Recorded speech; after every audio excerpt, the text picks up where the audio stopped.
ಒಬ್ಬ ತಂದೆ ಮತ್ತು ಮಗನ ಈಗಿನ ವಯಸ್ಸುಗಳ ಅನುಪಾತ 3:1.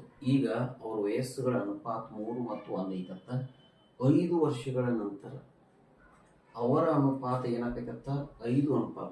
3:1 ಇದ್ದದ್ದು 5:2. ಹಾಗಾದರೆ 10 ವರ್ಷಗಳ ನಂತರ ಅವರಿಬ್ಬರ ವಯಸ್ಸಿನ ಅನುಪಾತವೇನು? ಆಪ್ಷನ್ಸ್ 25, 30, 35, 40. ಮೊದಲ ತಂದೆ, ಇನ್ನೊಬ್ಬ ಮಗ. ಈಗ 0. ಅವಾಗ 1 ಇದ್ರ ಮಗ, ತಂದೆ ಎಷ್ಟ್ರಿ? 3. ಇನ್ನ 5 ವರ್ಷಗಳ ಹಿಂದೆ ಅಂದ್ರ ಎಷ್ಟು ಬರ್ಕೊಳ್ಳೋದು? 5.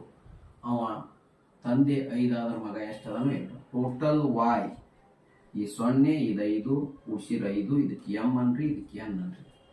ನೆಕ್ಸ್ಟ್ ಬರೋನು ಇಲ್ಲಿ ಸೂತ್ರ ಐತಿ ನೋಡ್ರಿ. x ಕಂಡುಹಿಡಿಬೇಕಾದ್ರೆ y into bracket m minus n divide by ಓರೆ ಗುಣಾಕಾರದ ವ್ಯತ್ಯಾಸ. y ಎಷ್ಟೈತ್ರಿ? ಇಲ್ಲಿ 5 bracket m 5 minus n 2 divide by ಓರೆ ಗುಣಾಕಾರ 3 2 6 5 1 5 ವ್ಯತ್ಯಾಸ ಮೈನಸ್ 6 5 ಭಾದ್ರ 1 5 ಇಂಟು 5 2 ಭಾದ್ರ 3 5 3 15 ಎಕ್ಸ್ ಬತ್ ನಮ್ಗೆ 15. ಹಂಗಾರ ತಂದೆ ಮಗನ ಈಗ ತಂದೆನ ವಯಸ್ಸು ನೋಡು. ತಂದೆ ಎಷ್ಟು ಅದಾನ ಹೇಳ್ರಿ? ಈಗ 3x. 3x ಅಂದ್ರೆ 3 ಇಂಟು ಎಕ್ಸ್ ಎಷ್ಟ್ರಿ? 15. 15 3 45. ಮಗ ಎಷ್ಟದನ್ರಿ? 1 ಅದಾನ ಅಂದ್ರೆ 1x. 1 ಇಂಟು 15 15.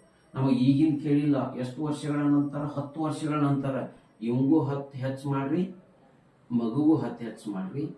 55 25. ಅವರಿಬ್ಬರ ನಡುವಿನ ವ್ಯತ್ಯಾಸ ಕೇಳ್ಯಾರು. 5 5 ಆದ್ರೆ 0, 5 2 ಆದ್ರೆ 3. ಆಪ್ಷನ್ ಬಿ ಸರಿಯಾದ ಉತ್ತರ. ಇಷ್ಟಕ್ಕ ಇಲ್ಲ.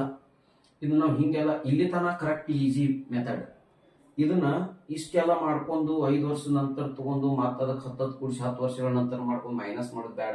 ಯಾವಾಗಲೂ ಈ ಟ್ರಿಕ್ ನೆನ್ಪಿಡ್ಬೇಕು ನೋಡಿ. ಯಾವಾಗಲೂ ವಯಸ್ಸುಗಳ ವ್ಯತ್ಯಾಸವು ಸೇಮ್ ಇರ್ತದೆ. ಇವತ್ತ 2 ವರ್ಷಗಳ ನಂತರ, 10 ವರ್ಷಗಳ ನಂತರ, ಬೇಕಾದಷ್ಟು ವರ್ಷಗಳ ನಂತರ ವಯಸ್ಸುಗಳ ಅನುಪಾತ ವ್ಯತ್ಯಾಸ ಸೇಮ್ ಇರುತ್ತೆ. ಇಲ್ಲೇ ನೋಡ್ಬಿಟ್ಟು ನಾವು ವ್ಯತ್ಯಾಸ 3 1 ಆದ್ರೆ 3 ಮೈನಸ್ 1 ಎಷ್ಟ್ರಿ?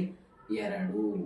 ಈ 2x ಅಂತ ಅನ್ಕೊಂಡ್ಬಿಡುದು ನಾವು. 2x 2 ಇಂಟು ಎಕ್ಸ್ ಅಂದ್ರೆ 15.